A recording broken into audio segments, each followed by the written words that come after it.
Chips का packet है वो भी खत्म कर दिया। चिप्स का नाम नहीं दिखाऊंगा वरना मेरे को बहुत प्रॉब्लम हो जाएगा। ये तो रोज का है रे, जान दे। एंड जूस, मक्खी जूस। यहाँ पे मैंने एक्चुअली थोड़ा सा डायग्राम जो है मैंने गलत ले लिया है, ठीक है। आप ये एक्चुअली ये शेड्यूल नहीं है आपका आएगा। हेलो दोस्तों, कैसे हो आप लोग। तो दोस्तों मैं आप सभी का स्वागत करता हूं आपके अपने प्रतिदिन कॉमर्स अकेडमी पे। आज यहाँ पे जो हम लोग पढ़ने वाले ना भाई, खाने पीने वाली चीज पढ़ने वाले। इस वजह से मैंने ना बहुत सारी चीजें खा पी के क्या रखी हुई है। अब यहाँ पे अगर मैं बात करूं तो मैंने जो इससे पहले लेक्चर में क्या लेक्चर चालू होने से पहले थम्स अप पी लिया है, और इसके बाद साथ ही साथ मैंने जो चिप्स का पैकेट है वो भी खत्म कर दिया। चिप्स का नाम नहीं दिखाऊंगा वरना मेरे को बहुत प्रॉब्लम हो जाएगा, ठीक है। तो यहाँ पे मैंने दोनों चीजें कर ली है। अब जब मैं कंज्यूम कर रहा था ना तने सर, क्या हुआ मतलब मैं जब कंज्यूम कर रहा था ना, तो जैसे जैसे मैं कमोडिटी कंज्यूम करते जा रहा था ना, उसके लिए जो मेरी वांट थी ना वो कम होते जा रही थी। पहले मैंने जब थम्स अप पिया ना वो बहुत अच्छा लगा था, एकदम गर्मी लग रहा था, एकदम ठंडा ठंडा कूल लग गया। फिर वापस पिया ना तो पहले जैसा नहीं फील हुआ, आप थोड़ा सा कम फील हुआ।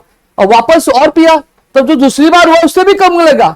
तीसरी बार पिया और ज्यादा कम लिया। जैसे देखो क्या होता है कि जब पहली बार एग्जाम में 0 मिलता है या फिर फेल होता है हम लोग, तो कैसा लगता है, बहुत बुरा लगता है कि नहीं लगता है। फिर दूसरी बार मिला तो थोड़ा कम लगता है लेकिन थोड़ा कम लगता है। तीसरी बार मिला तो पहले और दूसरे के कंपैरिजन में और कम लगता है। तीसरी बार मिला तो चौथी बार ये तो रोज का है रे, जान दे।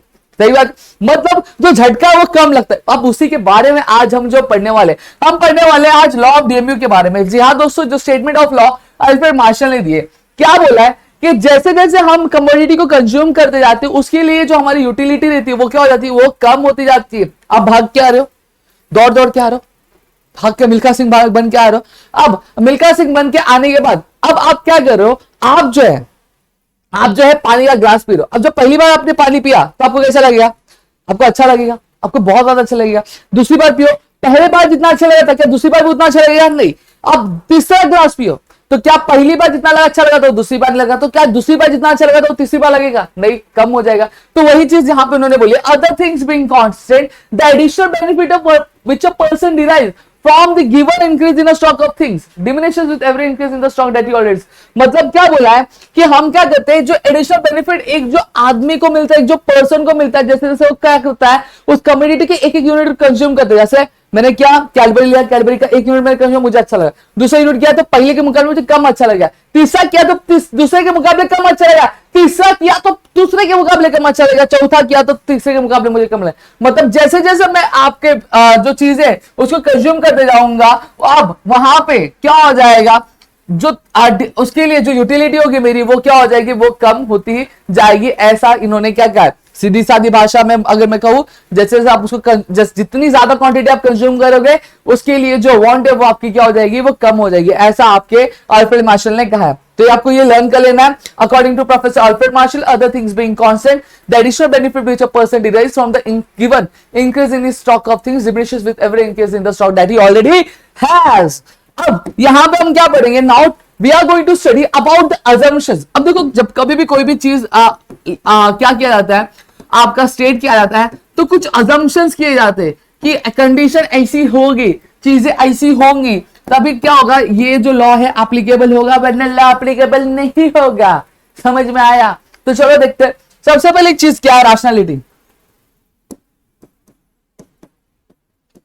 ऐसा कहा जाता है कि अब जब ये रैशनैलिटी का मतलब क्या होता है, इंसान का जो दिमाग है ना वो सही जगह पे होगा, इधर उधर नहीं होएगा। तो यही चीज बोली गई है कि जब ऐसा अज्यूम किया गया कि जो बंदा कमोडिटी के जो यूनिट से कंज्यूम कर रहा है वो रैशनल होगा, वो पागल नहीं होगा, वो गधा नहीं होगा, मतलब उसका दिमाग होगा ना वो क्या होगा, मेंटली बहुत ज्यादा फिट होगा। जैसे अगर मैं पागल हूं, मैं क्या करूंगा, मैं दाल चावल खाया, मैं दाल चावल और खाऊंगा और खाऊंगा और खाऊंगा और खाऊंगा, तो मेरे लिए क्या उसकी यूटिलिटी कम होगी क्या, नहीं, क्योंकि मैं दिमाग से पैदल बोल रहा हूं, सॉरी, दिमाग से मुझे अक्ल ही नहीं है, मैं तो खाते जाऊंगा ना। सही बात है, मुझे समोसा दे दिया तो मैं क्या करूंगा, खाते जाऊंगा। मेरे लिए उसकी यूटिलिटी कम हो गया नहीं, तो क्या ये लॉ एप्लीकेबल होगा, नहीं। इसलिए अल्फ्रेड मार्शल ने कहा भैया ये लॉ जो तभी एप्लीकेबल होगा जब बंदा क्या होगा, रैशनल होगा, यानी दिमाग से क्या होगा, सही होगा। अब दूसरा पॉइंट हमारा क्या है, दूसरी चीज उन्होंने क्या अज्यूम की, कार्डिनल मेजरमेंट।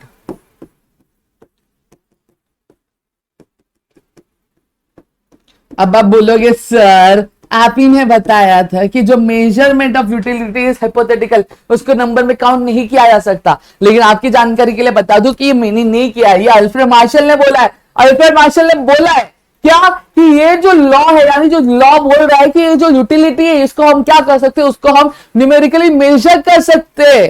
तो यहां से हमारे लिए क्या यूटिलिटी को क्या काउंट कर पाना, उसकी कैलकुलेशन कर पाना क्या बहुत ज्यादा इजी हो जाता है।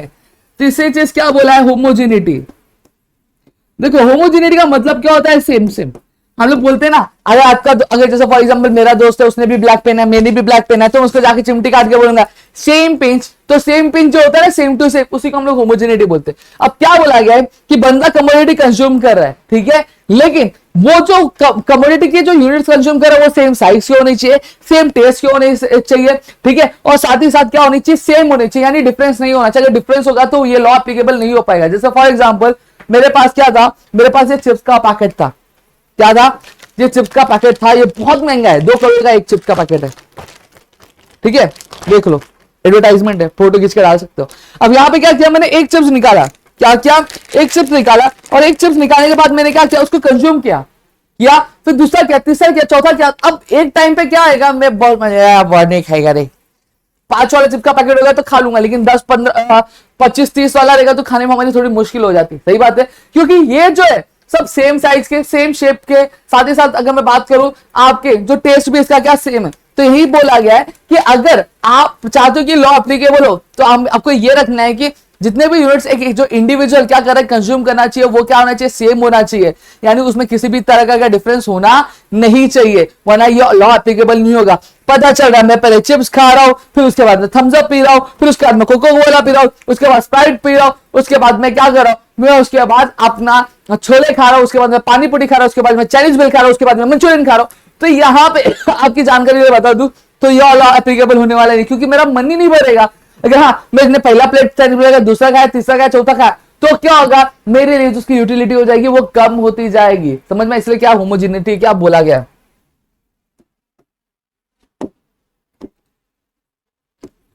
चौथा क्या है, चौथा है दोस्तों कंटिन्यूटी। अब कंटिन्यूटी क्या है, मैंने क्या किया, मैंने एक, चलो फॉर एग्जांपल आइसक्रीम ले लेता, आइसक्रीम का मैंने एक कोन खाया, ठीक है, तो यहां पे अगर ये एप्लीकेबल होना है तो आपको क्या होना, आपको एक एक करके जो कंटिन्यूटी होनी चाहिए, आप जितने भी यूनिट्स कंज्यूम करें वो बैक टू बैक होने चाहिए। अभी एक आइसक्रीम खाया, फिर तुरंत दूसरा खाओ, फिर तीसरा खाओ, चौथा खाओ, तभी ये जो लॉ एप्लीकेबल होगा।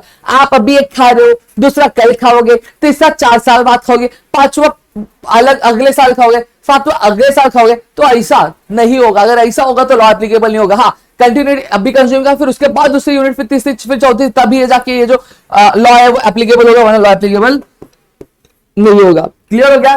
फिर उसके बाद आता है रीजनेबिलिटी।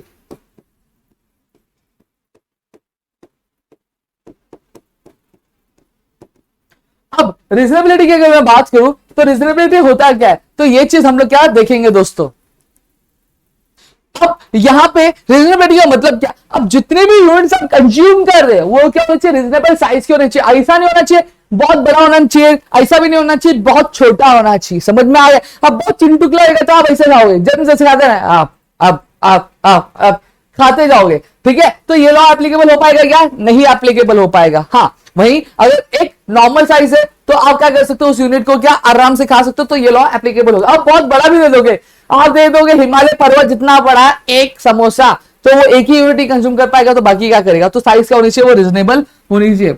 अब छठवां पॉइंट क्या बोला गया है, छठवां पॉइंट जो है दोस्तों वो है डिविजिबिलिटी। डिविजिबिलिटी मतलब क्या होना चाहिए कि आप जो भी कमोडिटी क्या कंज्यूम कर रहे हो वो क्या होनी चाहिए, वो आपके ये होनी चाहिए, आपके मैं बोल रहा हूं कि ये जो होनी चाहिए वो अलग अलग यूनिट्स में क्या डिवाइडेबल होनी चाहिए। यानी अगर उसको मैं कंज्यूम करना चाहता हूं, मैं छोटे छोटे यूनिट्स में भी क्या कर सकता हूं, उसको कंज्यूम कर सकूं, ऐसा होना चाहिए। फिर सातवां पॉइंट क्या आएगा, हमारा सातवां पॉइंट जो आएगा दोस्तों वो आपका आएगा सिंगल बॉन्ड।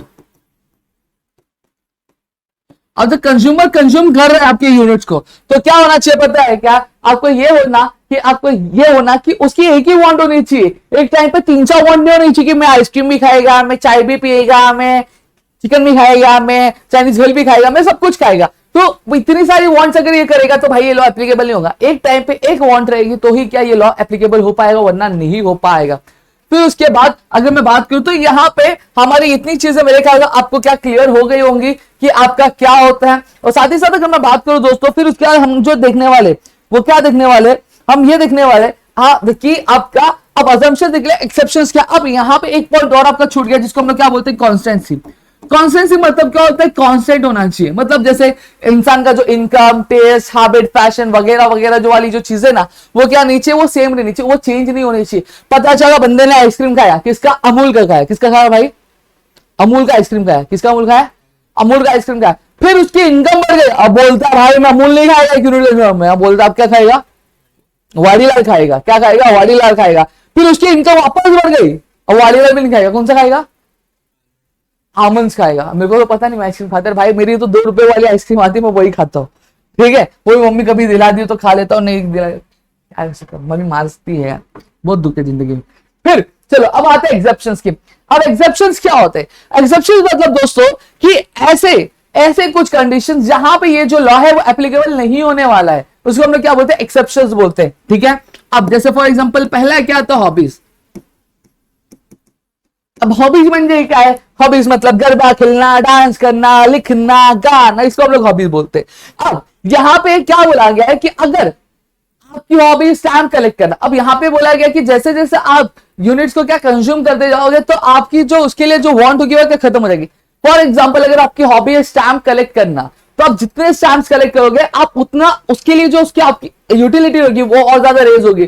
तो क्या ये आपके लॉ एप्लीकेबल है, नहीं एप्लीकेबल है। अगर आपकी हॉबी क्या है, शिकार करना या फिर आपकी गेम खेला, तो आप जितना गेम खेलोगे आपकी उसके लिए उतनी यूटिलिटी आपकी क्या और ज्यादा बढ़ेगी। तो इसको हम लोग क्या बोलते हैं, हॉबी। जैसे पबजी खेल रहे हो तो पबजी तो हम लोग बोले अगर तो 7-8 घंटे लोग खेलते, सही बात है। और 7-8 घंटे जब लोग खेल रहे पबजी तो क्या उनकी उसकी यूटिलिटी नहीं, वो और ज्यादा गुम हो जाते हैं, वो और ज्यादा क्या खेलने लगते हैं, ठीक है।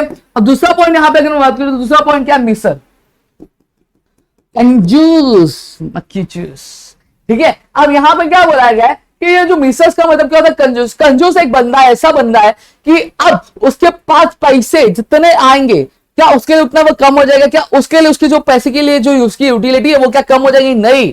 उसकी जो वांट है वो और ज्यादा, पैसा आया और पैसा आन दे, पैसा आया और पैसा आन दे, पैसा आया और पैसे आन दे भाई। तो वो क्या रहेगा, उसको और ज्यादा पैसे चाहिए रहेंगे। कभी ये नहीं होगा पैसा बस बहुत हो गया अब और पैसे नहीं चाहिए मुझे, कभी वो नहीं करेगा, वो बोलेगा और आंदे आंदे आ रहे आंदे आंदे आंदे आंदे, समझ में आ गया। तो इसको हम लोग क्या, मिसर्स का ये रहता है। तीसरा है एडिक्शन। एडिक्शन मतलब क्या होता है, नशा, जिसके लिए हमारी क्या हो जाते हैं, हम जिससे बहुत ज्यादा एडिक्टेड हो जाते हैं। जैसे अगर फॉर एग्जाम्पल एक जो रहता है अल्कोहल ड्रिंकर रहता है, जो लिकर क्या कंज्यूम करता है, वो क्या करता है, उसने एक पैक बनाई, क्या बनाई, एक पैक बनाई। अब एक पैक बनाने के बाद उसको एक और बनाएगा, फिर एक और बनाएगा। अब क्या बोला, अब छोड़ा नहीं, अब नीट चाहिए पूरा। मैं पीता नहीं, मैंने पिक्चर में देखा, पहली बात में बोलोगे कि हाँ सही है सर, ये चीज नहीं, ठीक है। तो एक पैक बनाए तो उसने लगा, फिर दूसरी पैक बनाए, फिर तीसरी पैक बनाए, चौथी पैक बनाए, फिर बात चाहिए नीट चाहिए, अपने यार नहीं। तो यहाँ पे क्या, जैसे जैसे यूनिट कंज्यूम करते, क्या उसकी जो वांट है अल्कोहल के लिए कम हो रही है क्या, नहीं, बहुत ज्यादा रेज हो रही है। फिर पता चला भाई छठवें में बोलता है बॉटल लेके आज तो वही, फिर गाना गा रहा है, मुझे पीने का शौक नहीं, पीता हूं गम बुलाने को, ठीक है। आगे यहाँ पे अगर मैं बात करूं, ये भाई आपको बता दूं इस कंसेप्ट समझाने के लिए, तो बाकी और कुछ नहीं है, ठीक है। चलो अब इलेक्शन समझ गया। अब पावर, एक ऐसा बंदा है जिसके पास पावर आ रही है, उसको और पावर देगी और पावर देगी और पावर देगी, क्या मुझे बताना पावर के लिए जो उसकी वांट है वो कम हो जाएगी क्या, नहीं। वो बोलेगा मुझे आन दो आन दो आन दो आन दो, क्यों, अब वो उसको और ज्यादा क्या पावरफुल। तो क्या यहाँ पे लॉ एप्लीकेबल है क्या, लॉ एप्लीकेबल नहीं है। फिर उसके बाद पांचवा पॉइंट क्या आएगा, पांचवा पॉइंट आएगा आपका दोस्तों मनी, पैसा। पैसा पैसा क्या कहती है, पैसे पे तो क्यों मरती है, ठीक है। अब यहां पर अगर मैं मनी की बात करूं तो आप बताना मुझे, मैं आपको 1 करोड़ रुपए दे रहा हूं, आप बोलेंगे बस और पैसे नहीं चाहिए, 2 करोड़ दूंगा, बस हो गया, नहीं। आप बोलेंगे कि आ रहा है आन दो, लक्ष्य आती हुई लक्ष्मी को कभी मना नहीं करते, आ रहा है उसको आने दो, उसको कभी भी मना नहीं करना है, ठीक है। तो इसको हम लोग क्या बोलते हैं, इसी को हम लोग पैसा आन दो 1 करोड़ 2 करोड़ 3 करोड़ 4 करोड़ 5 करोड़ आन दो और कितना है आन दो, लक्ष्मी आती हुई लक्ष्मी को भी मना नहीं किया जाता। तो यही चीज होती है, क्या इसमें जब पैसे ज्यादा हो जाते हैं तो क्या पैसे के लिए उसकी जो वांट होती है वो कम हो जाती है, नहीं कम होती है दोस्तों, वो क्या होता है, वो और भी ज्यादा क्या रेज होती जाती है। तो यहाँ पे ये मनी का हमने क्या चीजें क्या देख लिया दोस्तों, समझ में आ गया। तो मेरे ख्याल से आपको इतनी चीजें क्लियर हो गई होगी। अब यहाँ पे मैंने शायद शेड्यूल और ये चीजें नहीं बताई, मैं शेड्यूल मैं टीम से बोलूंगा कि अब ये मुझे जो रोकना पड़ेगा, अब रोकने के बाद मैं क्या करूंगा, मैं फटाफट कैमरा 2 मिनट के लिए बंद करूंगा और आपके लिए मैं क्या लेकर आता हूं, आपका शेड्यूल में लेकर आ जाता हूं। तो दोस्तों यहाँ पर हम फिर वापस आ चुके हैं हमारे एक छोटे से ब्रेक के बाद। अब यहाँ पे आपके लिए ब्रेक बड़ा नहीं हुआ रहेगा क्योंकि यहाँ पे मर्ज कर दिया हमारी टीम ने। अब यहाँ पे अगर मैं बात करूं तो ये हमारा शेड्यूल आ चुका है, इसको हम लोग क्या बोलेंगे, इसको हमारे यूटिलिटी शेड्यूल बोलेंगे and that is our graph.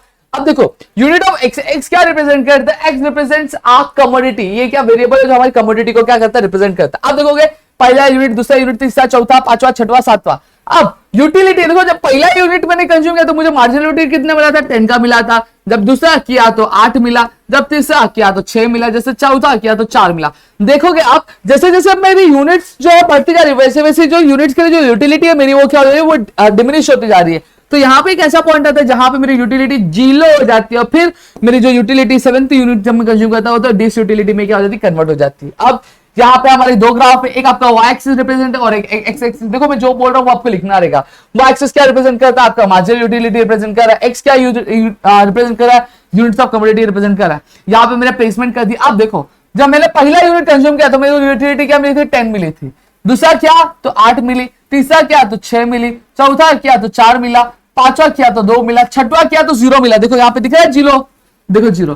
फिर उसका सातवां किया तो डिस यूटिलिटी -2 में चला गया। अब यहाँ पे आप देखोगे जो स्लोप है वो कहा जा रहा है, डाउनवर्ड जा रहा है। डाउनवर्ड कैसे है, पहले शुरुआत हमने ऊपर से थी, ऊपर से कहा जा रहा है, नीचे की तरफ जा रहा है। सही बात है। अब ऊपर से नीचे की तरफ मैं अगर बात करूं तो ये मेरा कौन सा हैंड है, लेफ्ट हैंड है। ये मेरा कैसा राइट हैंड है। तो ये क्या जा रहा है, ये लेफ्ट टू राइट जा रहा है। तो आप लिखोगे the utility curves slopes, marginal utility curve slopes downward from left to right. Clear हो गया। तो ये आपका शेड्यूल था, यहाँ पे मैंने वो भी आपको चीज क्या समझा दी।